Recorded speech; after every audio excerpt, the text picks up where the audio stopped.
Mr. Ballin, man. Mr. Ballin Sunday back on the regular scale. You got top 3, but true. See what these stories about, man. Goddamn. See what's going on, man. But I'll turn that shit off before I did the video.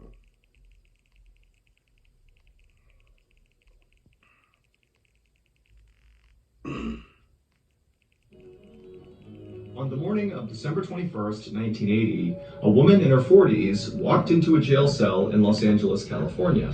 Now, in this jail cell already was another inmate. Her name was Etta Louise Smith. She was 32 years old, and at the time, she was laying on one of the benches inside of this cell. Etta had actually been in jail for 4 days leading up to this moment. The police were sure Etta had something to do with the savage murder of a nurse in the area, but they really didn't understand what role she had played. In fact, virtually everything about Etta was very confusing to police. And Etta herself was not really doing herself any favors because she wasn't really explaining how she had the information that she had. Now, Etta had already gone through a 10-hour-long interrogation, which led police nowhere. 10 hours? She had undergone a polygraph test, which didn't lead to any new answers. And she had also undergone a thorough strip search. She had been kept without food for 24 hours at one point. She had been left in this cold jail cell without shoes for 4 days. But she just wouldn't crack. She would not confess to playing a role in this murder. And so this was why police on this day had decided to go another route to get information out of Etta. That woman in her 40s who had just walked into Etta's jail cell was pretending to be an inmate, but in reality, she was an undercover cop. And her job was to go into this jail cell, befriend Etta, win her trust, and see if maybe then Etta would begin revealing information about what she... Why you can't trust everybody? Done. And so after this undercover cop walked into the jail cell, the jailer shut the door behind them, closing in the undercover cop and Etta. And at this point, Etta was woken up by the noise and she sat up on her bench and she looked over at the undercover cop. And the cop, she was immediately struck by Etta's appearance. Etta did not look like a murderer. She was this little, slight, totally unthreatening person who really just looked like a suburban mom who maybe had a white-collar job. But the undercover cop also knew that appearing to be totally harmless was a great cover for being a murderer, and so this could all totally be an act. And also, to this undercover cop, it just seemed like Etta was way too calm and collected given her circumstances. She is effectively wanted for murder, and the police are putting so much pressure on her to get her to speak about it, and she's just laying down sleeping in her cell, making no big deal about it. But the undercover cop maintained a very neutral persona, and she sat down, and at some point she asked Etta, hey, what are you in here for? And Etta, she kind of just looked down and smiled for a second, and then when she looked back up at the undercover cop, she said, you're never going to believe me. The undercover cop at this said, oh, come on, how bad could it be? Tell me what's going on here. Why are you in here? And it was at this point that Etta would say something that nearly caused the cop to break character. Because Etta, she would say, well, I'm pretty sure this is going to be a movie. Now, the undercover police officer tried to be as neutral as possible as she's hearing this, but in her mind, she's like, okay, well, I clearly just discovered Etta's motive for being involved in this murder. Etta wants to be famous. She wants this made into a movie where she's the star. At the same time this conversation was happening, in an office within the jailhouse, a police captain was listening in on the conversation between Etta and this undercover cop. And when he listened to Etta talk about wanting to turn her story into a movie, he just shook his head in disgust because Etta had just brought police to the location of the body of 31-year-old Melanie Uribe, a local nurse who was robbed and savagely beaten to death and then dumped in a canyon behind a bush. And now here Etta was talking about how she could get publicity around this terrible, horrible crime. It just did not sit right with the captain. And so as the captain was sitting there kind of watching this conversation transpire between the undercover cop and Etta, the captain was beginning to form a theory of what actually happened to Melanie Uribe and how Etta played a role in her murder. His theory went like this. 6 days earlier, the victim, Melanie Uribe, had left for her shift at the hospital in Burbank, California, which is a suburb of Los Angeles, but she had never arrived for her shift. And so when her colleagues had noticed her absence, eventually the police were called and a search was launched to find her. But after 48 hours, the police had not found Melanie and there were no signs as to what happened to her. She had just vanished. And it was at that point, 2 days after Melanie had gone missing, that Etta just showed up at the police station and said she knew where Melanie was. And so the detective who was talking to Etta at the time when she came in and said this, he brought out a map and he said, okay, point to where she is. And Etta had immediately pointed to this area on the map called Lopez Canyon, which was about 25 miles away from Los Angeles. And she would tell the detective that, yeah, Melanie is somewhere right in there. When the detective asked Etta, how do you know this? Etta would say she just knew. And then when the detective followed up and said, Etta, this is pretty incriminating that you're telling me you know where someone's body is. What's motivating you to come and say this to me? And Etta would say that her conscience was weighing on her terribly and she just had to go. Hey, if your partner's being secretive with their phone, you need to do this now. Many people are unaware that this... The police. Now, the detective who talked to Etta when she first came into the police station really didn't know what to make of Etta because she looked so unthreatening, and what she was saying, she was saying with a lot of confidence, and it seemed like she was really eager to help the investigation versus just clearing her conscience, which is kind of what she said she was doing. And when the detective looked into who Etta was, he discovered that she had a great job. She worked at an aerospace company in Burbank, California, and she even had governmental clearance. And so this woman clearly has been vetted by the government and by high-level companies, and she's passed the tests. But at the same time, the detective knew there was no good reason for why Etta would have this information, the location of a dead body. I mean, either she's just wrong and there is no body there, or if the body's there, the most likely scenario is that Etta was involved in killing this person or disposing of their body, or maybe both.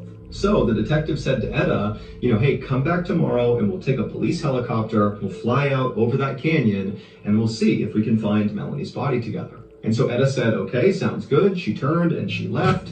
But then just an hour later, Etta came back into the police station with her 2 young kids in the car, and she would tell that detective that she actually just drove out with her kids to that canyon and had found Melanie's body. In fact, she told the detective that her 7-year-old child, who was in the car right now, had been the one to actually find Melanie's body. The detective could not believe this woman, 1, had gone out by herself to do this, but 2, had brought along her kids as well. Crazy. Like, what's going on with this person? But regardless of how weird this was, the detective immediately rounded up some backup, and with Etta's help, they went out to a particular spot in this canyon, and sure enough, when they got out there, right in the spot where Etta said it would be, was Melanie's badly beaten body. And so it was at this point that the police captain had grabbed Etta and said, you're under arrest, I'm putting you in a cell because there's no way you could have known about this unless you were somehow involved. The captain thought by putting Etta in jail for a couple of days, she'd get scared and start talking. But 4 days had gone by and Etta had not cracked. She had not given up anything beyond telling the undercover police officer that she thought her story that was kind of still developing would likely be turned into a movie. And so the captain really didn't know what to do because at this point, Etta had not actually committed a crime. It was not a crime to find a dead person's body and report it to the police. And there was no evidence that actually tied Etta to the murder. All the police had was the fact that Etta came to them and told them that she knew where the body was, and then they actually found the body. But that's all they had. But the police captain would catch a break on that 4th day because he would receive a phone call that would totally change everything about this case. It would turn out on December 17th, 1983, so the same day that Etta would go into the police station to report that she knew where Melanie Uribe's body was, well, on that day, Etta was at work listening to the radio and filing some paperwork. And as Etta listened to the radio, the local newscaster was talking about Melanie Uribe and how she was missing. And the newscaster talked about how police had found her truck and it was parked on this dead-end street, and that police were searching nearby residences to see if maybe they knew what happened to Melanie. But as of right now, there really was no new leads. They did not know where Melanie was. And it was right around this point that Etta's listening to the news about Melanie that Etta heard a voice in the room she was in. And the voice said very clearly to Etta, she's not in one of those houses. And Etta immediately, when she heard it, she turned around, wondering who the heck was in here. I would have been tripping. I ain't gonna lie. who's talking to her, but there was nobody else in the room. And then it was like immediately there were these flashes of images in Etta's brain that she had no idea what they meant, but it was a succession of a dirt road and then a bush and then something white, a nurse's shoe. And Etta very clearly saw these three images. And it was right then that Etta thought, oh my God, I know where Melanie Uribe is.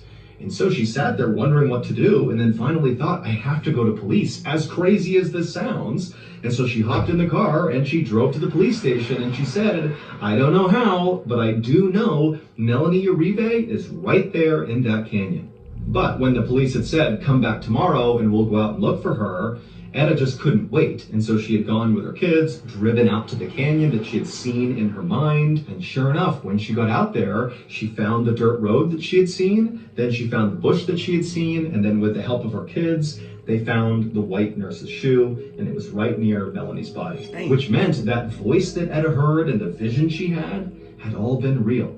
The phone call that the police captain received on the fourth day that Etta was sitting in jail and talking to the undercover cop, the phone call that changed the whole case, well, the phone call was from another police officer saying they had just arrested 3 men who were caught bragging about beating and killing Melanie Uribe, and they had confessed and they were now being held in jail. And so clearly, Etta did not commit this murder, and so even though it made no sense that she just knew where this body was, the police had to release Etta the same day, so she was released, and then ultimately the 3 men who confessed to killing Melanie Uribe, they would be found guilty, and they would each be sentenced to life in prison.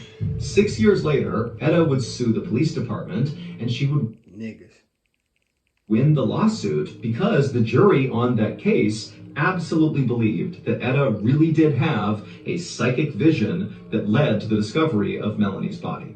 Etta would never go on to make a movie about her story, and in fact, when she was asked later on about why she said that during her conversations with that undercover cop, Etta would clarify that she didn't say that she wanted to make a movie, but rather she said to the undercover cop something to the effect of, it feels like I'm living out a bad movie. And so that was kind of misconstrued by police into her saying, I want to make a movie about this. She didn't and has never made a movie and in no way has sought out any fame or recognition for what happened. W, man. Without Today's video was sponsored by one that shit wouldn't have been solved. Requirement. I know this shit for any. The reason why I came to Job Corp is for training in the career field that I love. The trade that I'm in right now is heavy equipment mechanic. Wasn't sure he was going to get. And so earlier that night, that inside of his modest My bad, y'all. On the night of November 7th, 1860, a 51-year-old American politician walked inside of his modest 2-story home in Springfield, Illinois.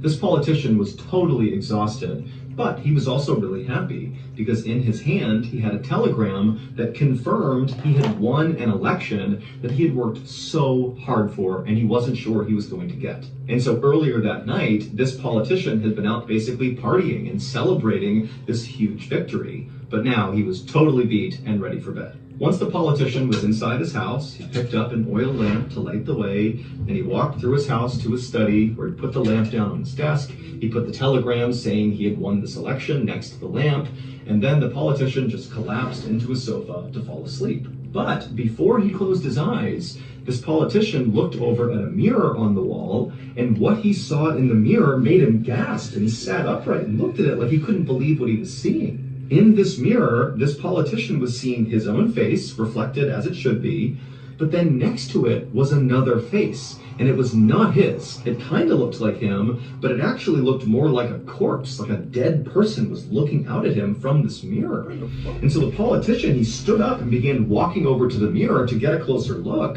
but as he got closer, the dead person's face disappeared, and all was left was his own reflection. And so he's like, okay, I must have been dreaming that, that can't have been real. And so feeling very unsettled, this politician just went back over to the couch and he laid back down thinking, okay, just forget about that, go to sleep. But again, he glanced over at the mirror, and now that he was laying down again, he saw the two faces again, his own and this dead person's face. And at this point, he stood up and rushed out of the room into his bedroom where his wife was. Hell no. Now, his wife was a very devoted spiritualist, and so the politician thought maybe he could tell her about what he saw in the mirror, and she could interpret it and tell him what it meant. And so he sat down and he told his wife about what he had just seen. I don't see no motherfucking dead person.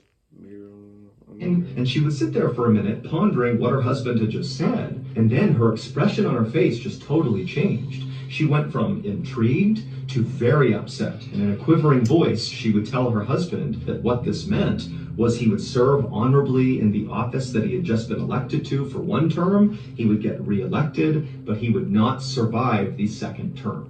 Now, when the politician heard this, he immediately rejected it. And he said to his wife, there's no way that's true. I probably didn't even see a face in the mirror. I'm probably just so tired, I imagined what I saw. So let's just forget about it. But his wife was not consoled, and she fell into his arms sobbing as if he had just been diagnosed with some fatal illness. And over the next several days and weeks and months, this politician's wife continued to be so upset about this potential death omen that the politician had apparently had. Even though, again, the politician is constantly telling his wife, come on, there's no way that's actually going to happen. And sure enough, over time, the politician's wife did sort of stop being so scared all the time that her husband was going to die. And the politician himself, he just kind of forgot about what he had seen in the mirror that night. And so he would go on to serve his first term in this elected office. He would be reelected for a second term. And then during his second term, on April 14th, 1865, this politician and his wife were out at a play in Washington, D.C., and during the last act of the play, a man named John Wilkes Booth famously snuck up behind Abraham Lincoln. I don't know why the fuck they didn't click to me when he said the politician didn't make it the second time. I wasn't thinking about that. I ain't gonna lie. Until he just said that. Damn. Lincoln, who was this elected politician, he was the president of the United States in his second term, and John Wilkes Booth shot Abraham Lincoln in the back of the head, killing him. And so Abraham Lincoln would indeed not survive his second term, just like the mirror death omen had predicted. Damn. It's now easier than ever to find affordable health insurance in Georgia. Visit georgiaaccess.gov. Attention bargain hunters. Don't miss out. Here's a free backpack. Take it. It's yours. Hey, we already know about that one, though. On April 1st, 1984, a 28-year-old man named James Sevigny opened his eyes and looked down and saw his whole body was covered in snow, and a lot of that snow had turned red from what looked like blood. James tried to take a breath in, but as soon as he did, his chest exploded in pain. Then James began moving his tongue around in his mouth, and he realized there was this weird substance in his mouth, and there were all these sharp objects in his mouth. And so when he spit, he realized what it was. It was blood and shattered teeth. James began to panic and tried to lift up one of his arms, but it wouldn't move. And then when he tried to move his other arm, it did move, but that little movement hurt so bad he began crying in pain. So James is dealing with this blinding full body pain that he has no idea what it came from. He's looking around and he can barely understand where he is or what happened. But then James looked up kind of right behind him and he saw this enormous snow-covered mountain. Now, James had no idea what mountain this was, but in his head, he thought, I must have attempted to climb that mountain. James was a self-described climbing bum, which really just meant he lived out of his car most of the time and traveled all around the world, seeking out the most dangerous mountains in the world for him to climb. And so as James was racking his brain, trying to remember what happened, suddenly it all just came flooding back. He remembered he was here in the Canadian Rockies with his best friend, Richard Whitmore, and the two of them had attempted to climb this particular mountain. It was an 11,000 foot tall mountain. Where the fuck is Fran at? Called Mount Deltaform. And James remembered that as they were making their way up this mountain, they were hit by an avalanche. Now, James didn't really remember what happened once the avalanche hit them, but it would turn out he had fallen, along with his friend Richard, about 140 stories as this avalanche carried them down the mountain. For reference, that's taller than the Empire State Building, so this is a massive fall. And so as James is remembering that avalanche, he began looking around frantically for his friend Richard, hoping that maybe he was okay and nearby, and they could work together to get out of this situation. And sure enough, at some point, James looked over and he saw there was a crumpled figure kind of lying in the snow that obviously... That is why I don't do shit like this. At all. was another person. And so James instinctively tried to sit up to go over to his friend, but as soon as he attempted to do that, he felt the blinding pain in his body. I mean, he is totally wrecked here, and he couldn't stand up. But James really wanted to go see his friend, so he kind of rolled over, and through the pain, using his one good arm, he crawled his way over to Richard. And for a second, he thought maybe his friend was alive, that he too had survived this epic fall. But as he looked down at Richard, he could see his chest was not moving, and his neck was twisted really badly, and so was his back. And so James knew his friend, Richard, was dead.